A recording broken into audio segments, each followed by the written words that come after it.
it all the time, but we let our customers test it themselves. They come in and test it, and they use it on their farms and stuff like that. But you know, everybody wants us to do it. We're just simple. We make it. If you want it, you want it. You don't, you don't. But people don't buy it because it ain't no good. I don't know. You know, people say, "Oh, well, the soil shouldn't be black." Well, it's we're in that type of area. We're not in your type of area. In general, we're in Florida in this type of area. A lot of this area here used to be underwater, and it used to be pond muck. So naturally, a foot under the ground's all dark anyway. It's a lot of like vegetation broken down anywhere. There's about 1 foot of dark layer of more of a like the bottom of lakes and stuff like that. All the algae, natural algae, stuff like that already under the ground. So naturally our soil comes out, and our compost topsoil comes out naturally rich and black because what's under the ground. You know, if you're somewhere else where the ground might be more clay or more lighter, then that's what you're gonna get.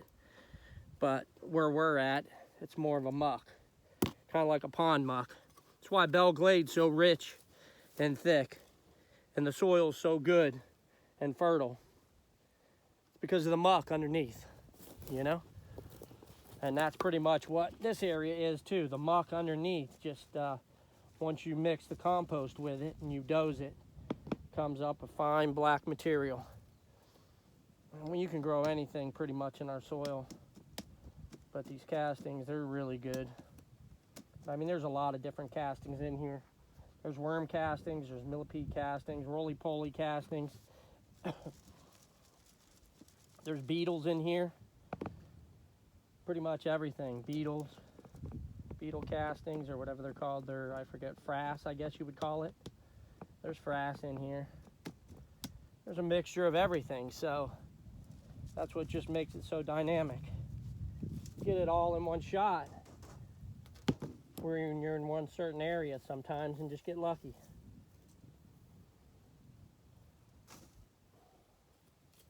Here, I just saw, look, yeah.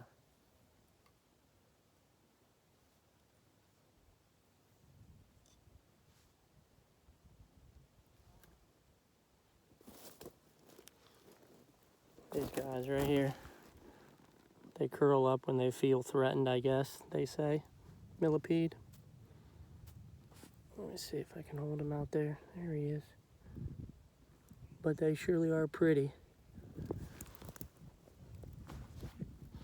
There you go, buddy. I'm gonna throw you over there. You'll be fine.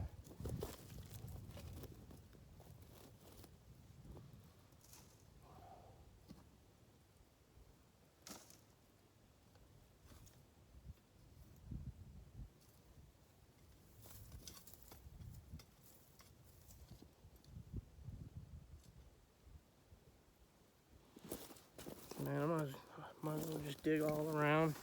Just trying everywhere. Just mix it all in.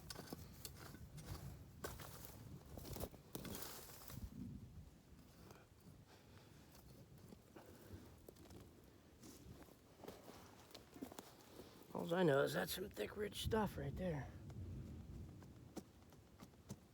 Stuff's pretty well broken down.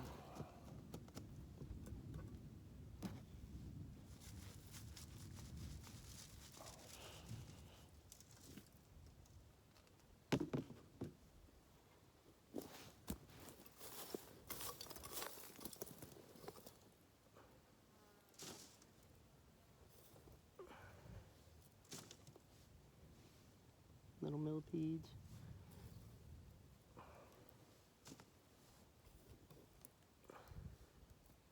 A lot of castings there. Oh my gosh. That's all it is just dark castings. Believe me, I think if every gardener could have their own pile that had all castings in it, would be great. It's just, there's just so much vegetation out here. I just do this for the fun of it. This is fun, interesting, seeing what's in the soil, in the ground.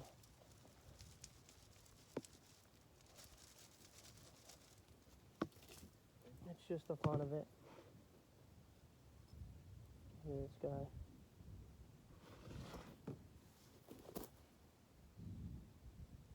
There's another one. See him? See him going, everybody? There he goes. Look at him. Ain't they cool? Look at this. These guys are awesome. Go, buddy. Look at that. Isn't that awesome? Look at that. Oh, there he goes.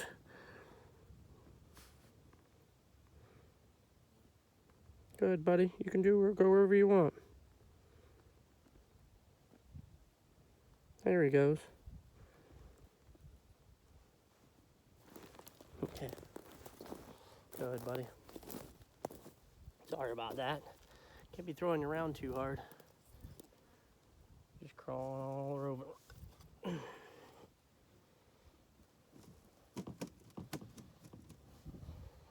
They're harmless. Me, I threw him. Didn't want him crawling all over me. They'll put off a red dye sometimes, which get all over you, which, you know, could mark up your clothes. So, don't want them on my hands too long. But look at all that. Look how dark that is. Look at that. Look. Is that not nice?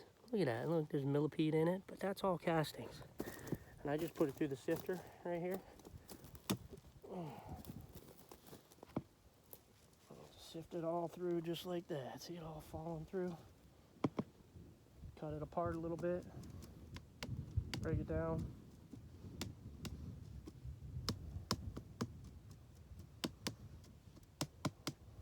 You know, I talk to these people that have been around soils and gardening, farmers and stuff like that, and you know, their family members are like, oh, you know, those nasty looking bugs that are on our front porch. But little do they know that that nasty looking bug has been around since the beginning of known time of people.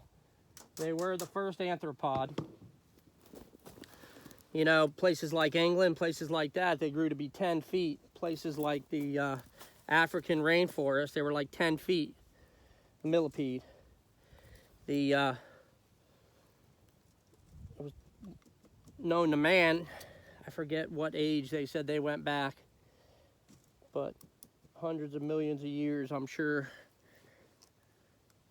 Like I said, they're like the first creature, amphibious creature, or arthropod, I meant, on the planet, which is kind of cool. Which they're going to be here a lot longer than we are. Once we're gone, they're still going to be here, the millipedes. You know, we're just visiting. They're not. They're here to stay. Because like I said, they've been here.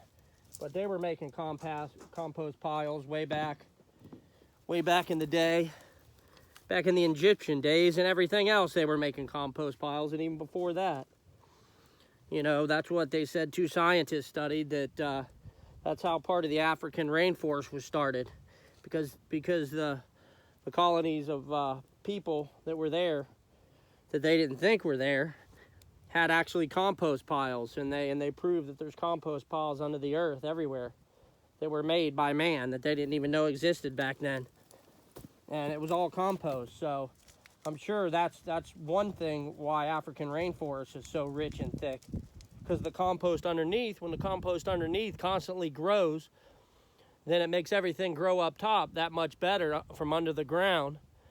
And then of course it's going to rain better too, because you're going to have more everything, vegetation and everything. It's just going to make it nicer. Just a great ecosystem. It's all about a great ecosystem. You know, what people, you know, I'm sure because of man-made, everybody wants to destroy it, you know.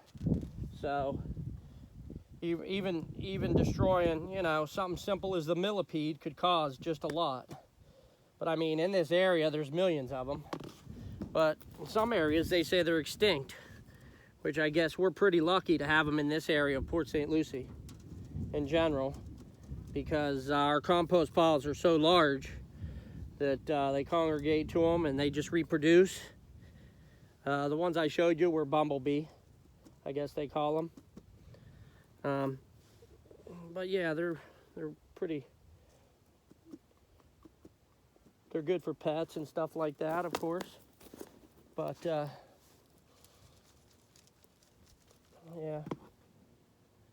me, I don't have all the answers. I wish I did. I don't. I just go by field studies, you know. I don't go by all these scientific studies. I just go by pretty much what I see, you know. And what I see is, you know, the worm castings and the millipede castings and all the bugs that are out here, the ones that make all the nutrients that make the soil so rich for us to grow these wonderful vegetables. Why use all this stuff that's unnatural? Because it depletes the soil. And you know, and Florida and the time has had such depleted soil just because they fertilize and grow, fertilize and grow, fertilize and grow, which is pretty much fertilize and go. So then it just depletes the soil. And then when it depletes the soil, it's really not that good. You just have to fertilize it more and more and more.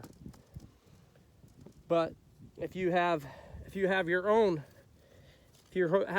natural system going, ecosystem with compost, then you don't even have to fertilize. I mean, if you have your own permaculture garden and you constantly have mulch on top and you have your worms and your millipedes already in it, and they just come from the surrounding area and they collect in those areas, then you don't even have to fertilize. All you got to do is remulch it so they have something to eat.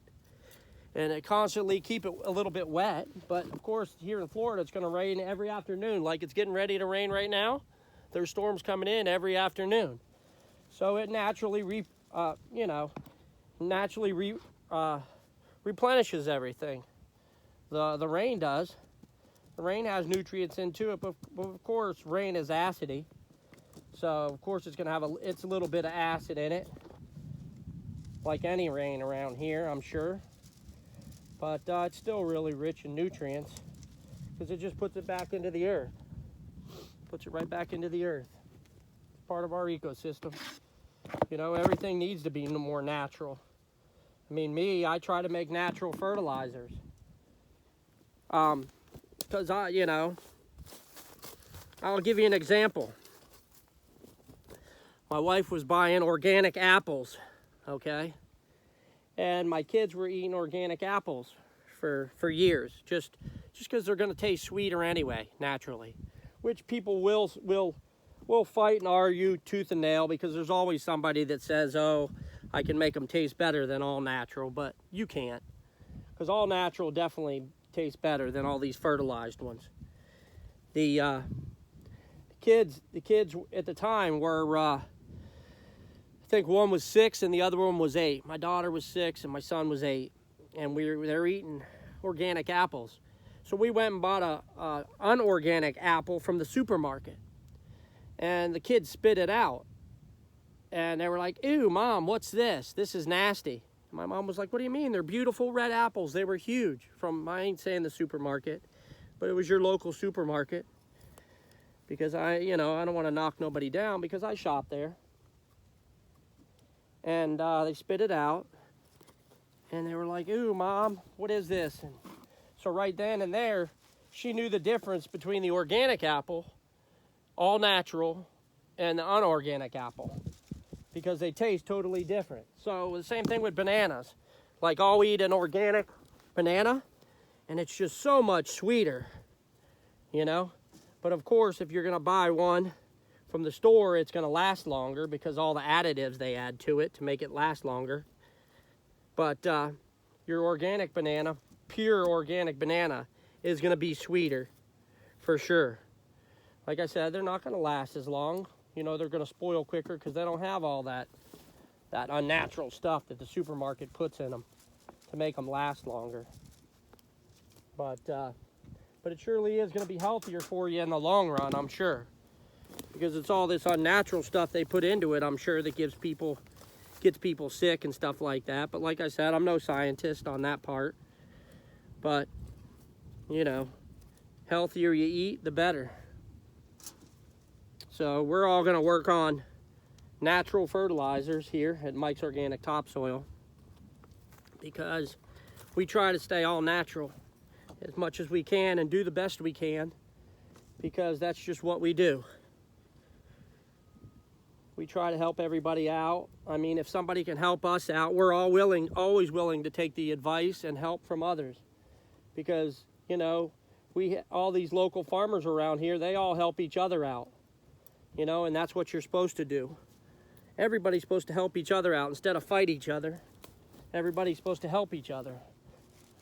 And if you help each other, then everything will go back to the way it used to be, you know? America will go back to the way it used to be. Instead of going the forward the way we're going now, we need to go back. We need to go back to the way it used to be, where everybody treated everybody good, and everybody helped each other out. You know? But it's got to start somewhere, so let's start off with fresh fruits and vegetables that are natural. If that's the way it's going to go, that's the way we're all going to go. Let's all do it together.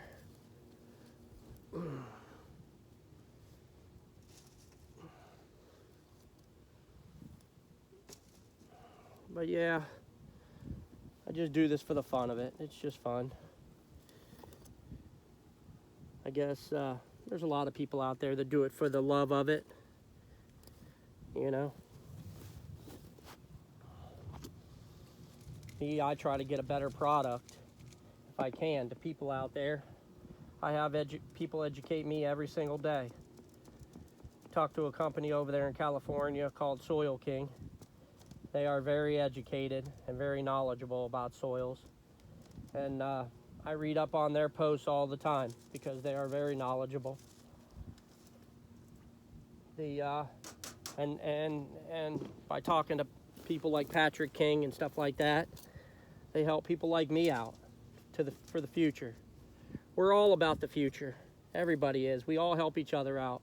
I mean, it's not a race thing. It's not a, let's all help each other out. Farmers, let's all help each other out.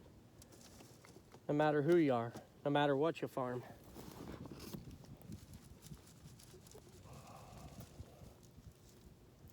I mean, all these natural medicines are amazing these days.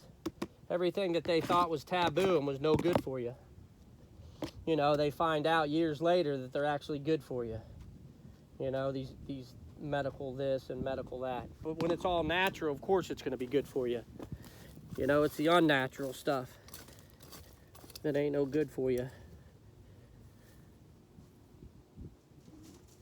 But yeah, there's a lot of natural fruits and stuff like that you can eat. So I guess we're working on the natural soils for the future, because it's out there. You can take broken down vegetation and make it a better soil just by studying it a little bit, getting the right stuff in there, and just you know, it don't have to be. You do got to scope it. Just make sure there's nothing in there bad.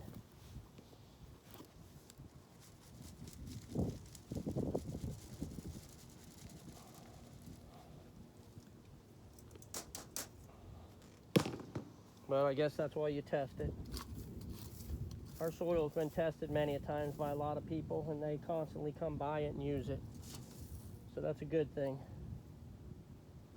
I mean, when we first started out here, Florida State Agriculture was coming by all the time. One of the main people in the area for Florida State Agriculture, and they used to come by and be like, tell my brother Mike, be like, oh, I use this for us and our guys use this for our home garden. So they would come by here and get buckets of it and use it for their own home garden. And they would constantly tell us, hey, why don't you get a screen or trommel and trommel it? Because your topsoil is really good. Your compost is really good for growing plants and watermelons. Guy from Florida State Agriculture brought me a watermelon the one time that he grew in his own home garden. I think that thing was so heavy, it felt like 50 pounds. It was so big. And, you know, it was used, and he had grew it with our soil, you know. And that just makes me happy that he used our soil to grow these big watermelons with. But I mean, you don't have to, it's all on what you want to grow, you know. I've seen green beans growing with our soil, pretty much. I've seen macadamia nuts growing with our soil. You know, of course, lettuce, squash. You know, a lot of orange tree companies like Blue Goose, they buy it for orange trees and stuff like that.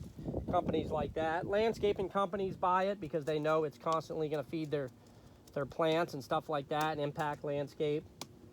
And, you know, I know our all-natural farms like Sunshine Farms, Cook and Sons Farms, Sunshine Fruit Farms, I think I said. What else?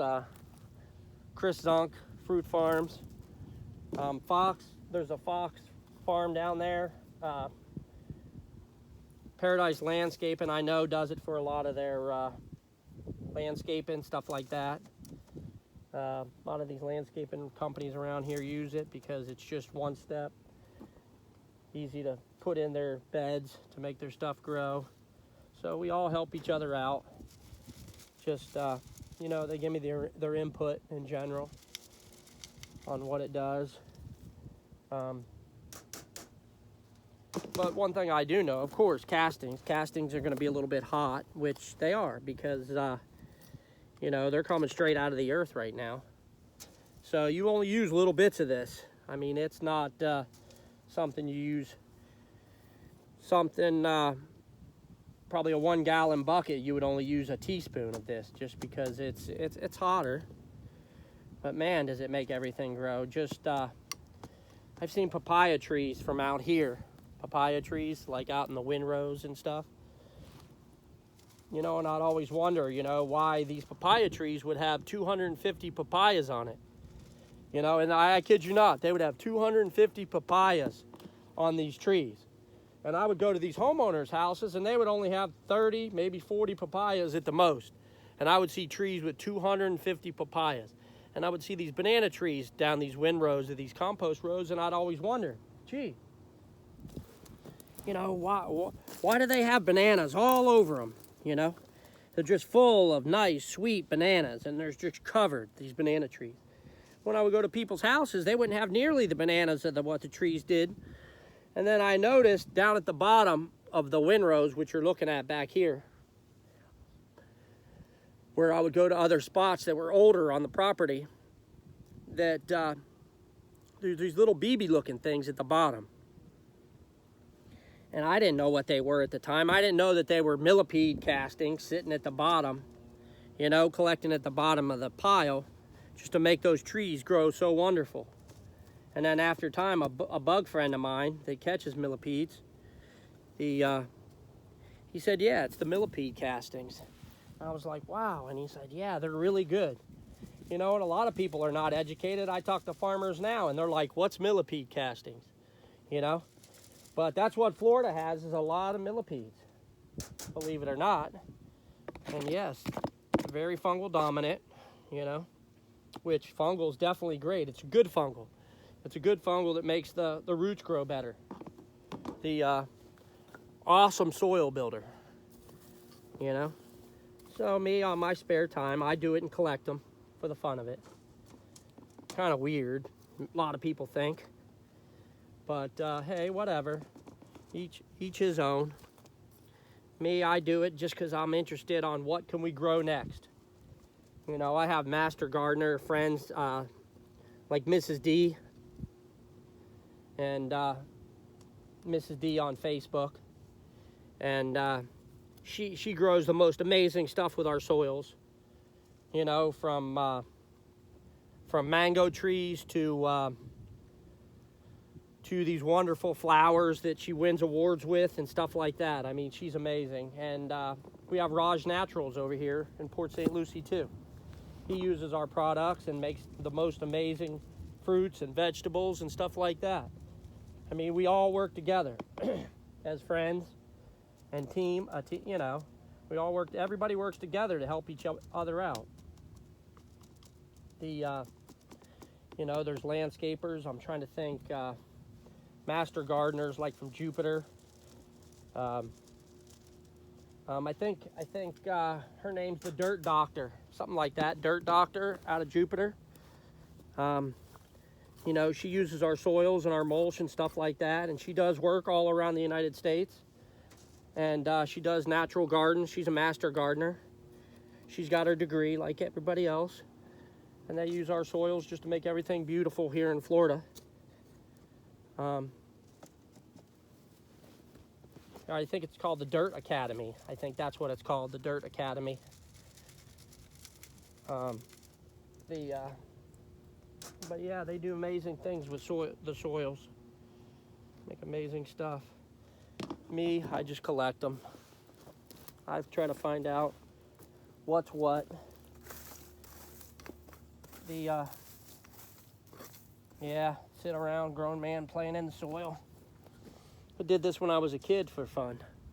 Now I'm doing it as a grown-up for fun.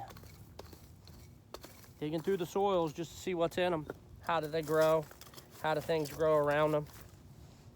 I mean, I get to go to the most amazing gardens. Just for instance, I'm going to give you. We sell something called a fine mulch, which we have up front. I've done videos with our fine mulch. And because everybody knows, if you have a fine mulch, it's going to make its own ecosystem. It's going to make, the bugs are going to get in it. The microorganisms are going to get in it. It's going to turn into its own compost, of course.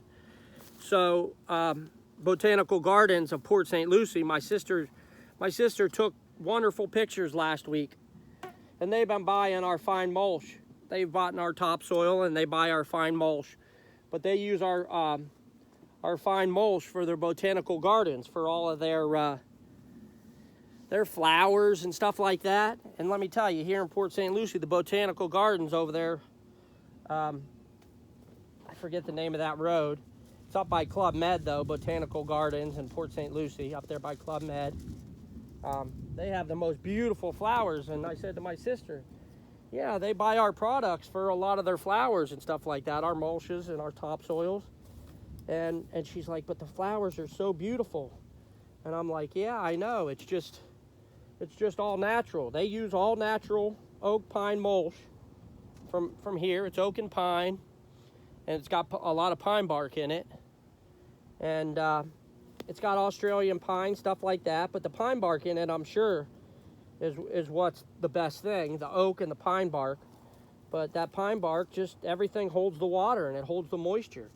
But like I said, it becomes its own ecosystem, becomes its own permaculture, pretty much. Self-sustainability for the flowers, and that's all they got to do is water them. Pretty much that's it. And with what's in there already, I'm sure, the microbes that are already in there, I'm sure it grows really good, because she showed me all the pictures of all the beautiful flowers. So if you got time, hit Botanical Gardens up there in Port St. Lucie. They have the most beautiful flowers and stuff like that, you name it. They have everything beautiful up there. It's a beautiful place. But yep, all natural mulch does a lot too for your permaculture. But if you're going to do hugelculture, what you do is you take wood for hugelculture, and you take big pieces of wood, you dig trenches and you put wood in it, and then and you know, it's kind of like the opposite. You're burying the wood so the nitrogen comes to the top.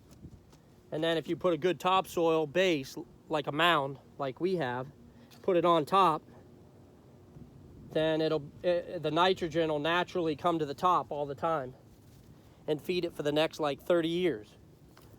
You know, and you can plant your garden right there on top of the topsoil that's already nutrient rich, and it'll even, you know, as time goes on, it'll be its own ecosystem. You know, it'll be its own natural permaculture, you might as well say, but it's hugelculture.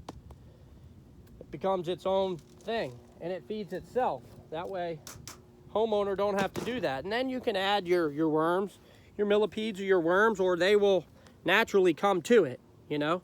Here in Florida, they'll just naturally come to that area because that's where they want to be. And then you don't even have to feed them. It feeds itself because they make their own castings after eating. And pretty much you got it. It's kind of cool. But you don't have to do all that stuff. You can do it all natural. You can do it yourself. I mean, if you need to know anything, you can call the University of Florida Soil Horticulture Department, and they got master gardeners that work for them from University of Florida, and they're really amazing too. And like I said, we all work together to make a better future for everybody else, because there's nothing like going back. You can still go back and do things the natural way. You don't have to always go forward. Forward isn't always better. In some cases, yes, it is better. But maybe we need to take a step back and go back to farming ourselves. More people doing it themselves naturally. You know, and more people are getting into it. Home gardening, their own permaculture. A lot of these farmers are doing their own thing. And yes, they are doing it all naturally because people want to eat stuff that's natural. They don't want to eat stuff that's unnatural. They want it to taste better. They want it to be healthier. They want to be healthy. So that's what we're all working on together. Like I said, nobody's perfect, but we all work together to, I guess, help each other out. But yeah, isn't that pretty wild? Look at that. All castings. Pretty wild. Rain still hasn't come in yet, but I almost got my bucket full.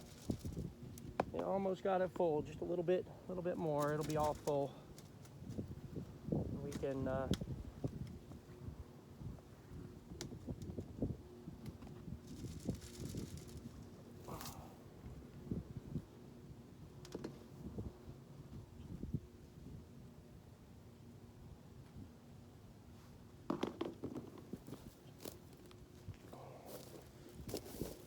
start filling it up.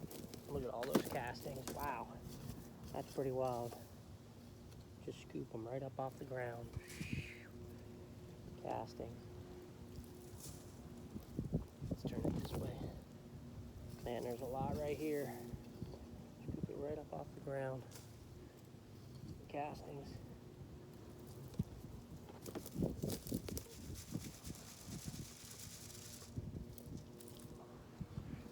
Man, amazing. Look at all that. Wow.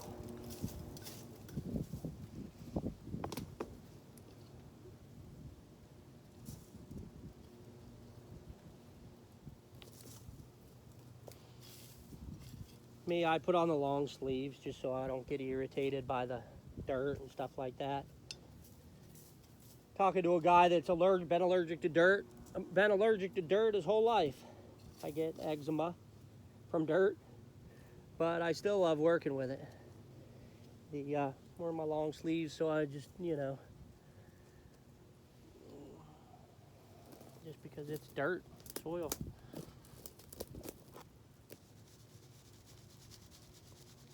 Is that wild? Look at all those castings fall out of there. Can you see it?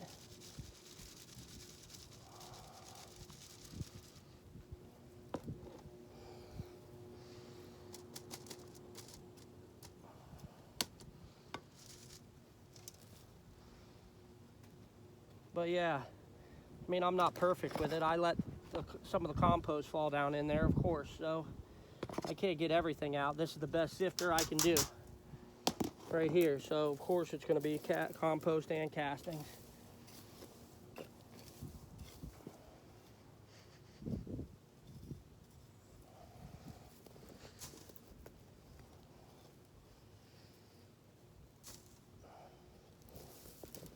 It's just pretty wild.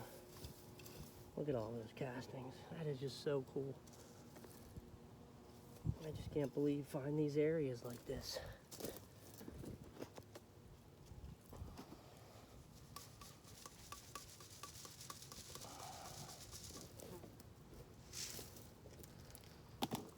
I can just dig it right off the side. Look at all those castings.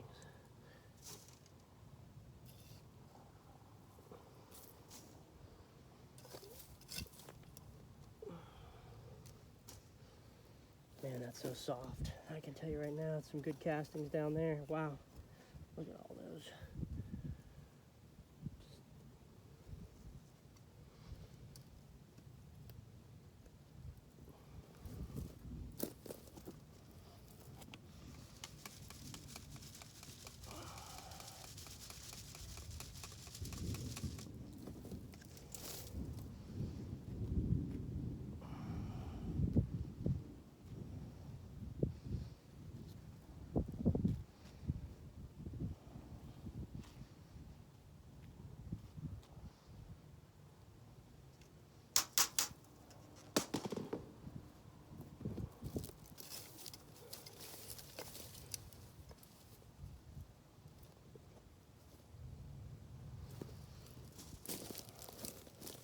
I can just dig in this one spot forever. At least I think I can.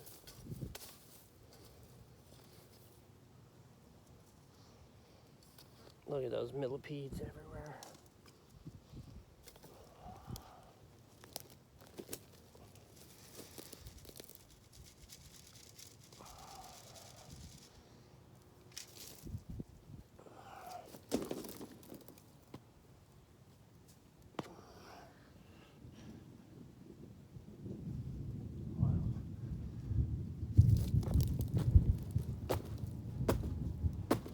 Breaking it down.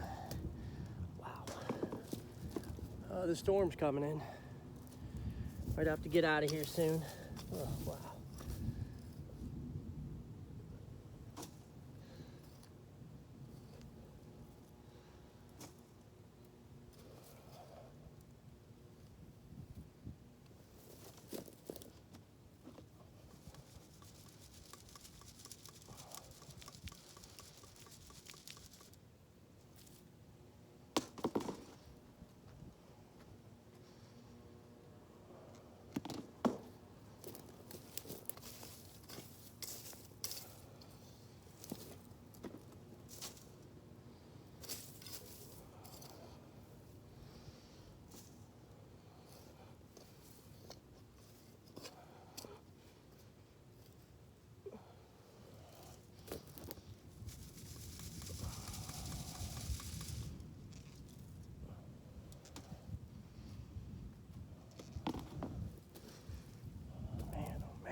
Tearing this place up. Tearing this place up. Kind of cool.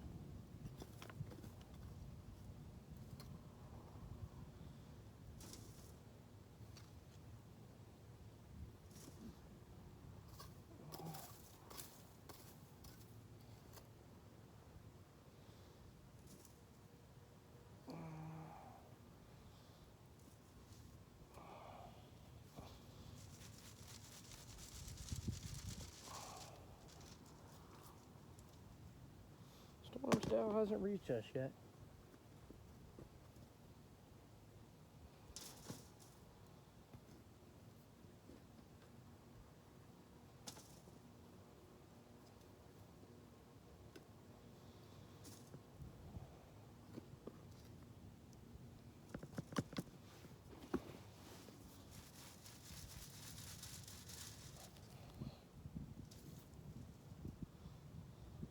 Boring life of a millipede farmer. I guess you could say we're not a millipede farmer. We just see them, find them. Like I said, centipedes everywhere. These castings look amazing. Look at that. Cool. All castings. Oh, shoot, don't throw that in there. Look at all the millipedes in there. And some nice dark soil. Bring that over. Right here. This stuff looks good from right in the front. Rain coming in.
Today we're going to show everybody what it looks like. Okay, see, this is the area I've been digging in. But watch this. Is that pretty wild or what? Look at this. Look. See all the castings? Pretty cool, huh? Look at that. Can you see it? Do you see anything in there? Just look at that. Is that pretty wild or what? Look at all the castings there.